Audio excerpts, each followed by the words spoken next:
তা বন্ধুরা, আমি আনারসের চাটনিটা কীভাবে বানিয়েছি চলুন দেখে নেওয়া যাক। নমস্কার বন্ধুরা, চলে এসেছি কুকিং টাইম চ্যানেলে। তা বন্ধুরা, আজকে আমি চাটনি বানাবো আনারসের, একদম বিয়েবাড়ির মতন। দেখুন, এই যে একটা আনারস কিনে নিয়ে এসেছি, বড়ো সাইজের আনারস। একদম মনে হচ্ছে এটা দেশি একটা আনারস, পেকে গেছে কিন্তু হলুদ হয়ে গেছে। তা প্রথমে আমি আনারসটাকে কেটে নেব, এটা বটি দিয়েই কেটে নেব। এর যদি গোড়া থাকতো আবার লাগিয়ে দিলে বন্ধুরা আবার কিন্তু গাছ হতো, যেহেতু বাজার থেকে কিনে নিয়ে এসছে।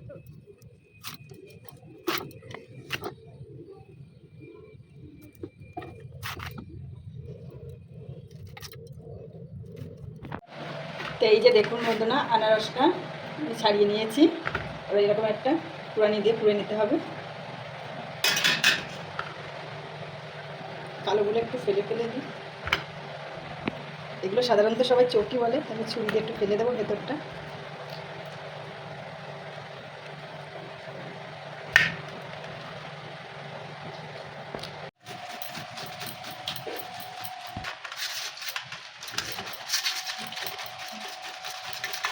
এই যে বন্ধুরা দেখুন, আমি সবটা কুড়ে নিয়েছি। এখানে জলও বেরিয়েছে দেখুন। কড়াই বসিয়ে দিয়েছি, ঢেলে দেবো।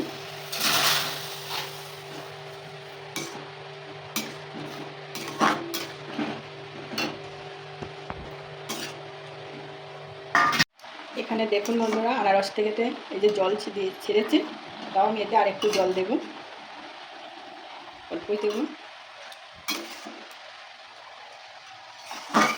তো 10 মিনিটের মতো একটু ফুটিয়ে নেব। তো এখানে দেখুন, আনারসটা অনেকটাই সিদ্ধ হয়ে গেছে। অল্প একটু বিট লবণ দেবো, একটু অন্য লবণ দেবো।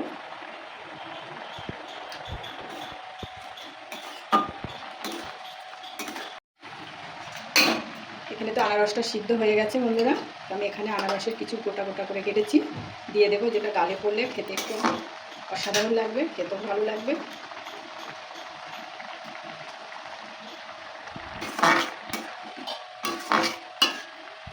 এখানে আমি আরও 10 মিনিট রেখে দেবো ঢাকা দিয়ে। আনারসের চাটনিটা সিদ্ধ হতে আমি এদিকে বেদানাটা কেটে নেব।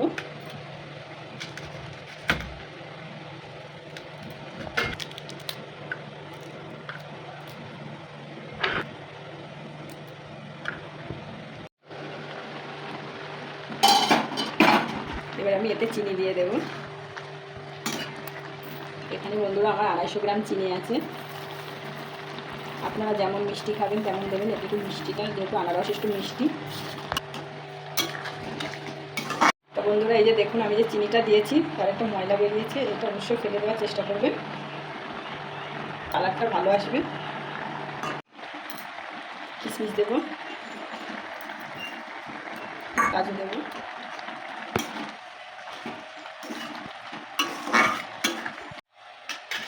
আনারসের চাটনিটা হয়ে গেছে, তা ঢেলে নেব।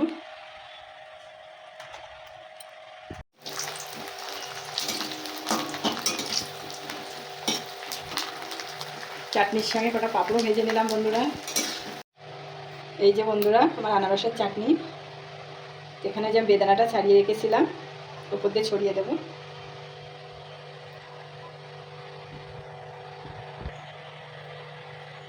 বন্ধুরা দেখুন, এই যে আমার আনারসের চাটনিটা দেখতে কিন্তু বন্ধুরা অসাধারণ হয়েছে। আপনারা চাইলে বাড়িতে এইভাবে বানিয়ে খেতে পারেন।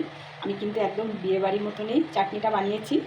দেখুন, একদম মাখা মাখা করে বিয়েবাড়ি কিন্তু এইভাবে চাটনিটা বানায়। এই যে দেখুন, পাঁপড়ও করেছি তার সঙ্গে চাটনি। পাঁপড় না হলে তো হবে না।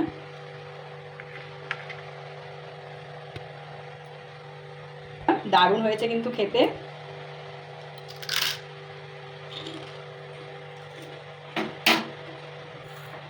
তা বন্ধুরা, আমার আনারসের চাটনি রেসিপিটা যদি ভালো লাগে তো অবশ্যই কমেন্টে জানাবে। আর নতুন বন্ধুরা অবশ্যই শেয়ার করবে, সাবস্ক্রাইব করবে, লাইক করবে, আর বন্ধু অবশ্যই পাশে থাকবে।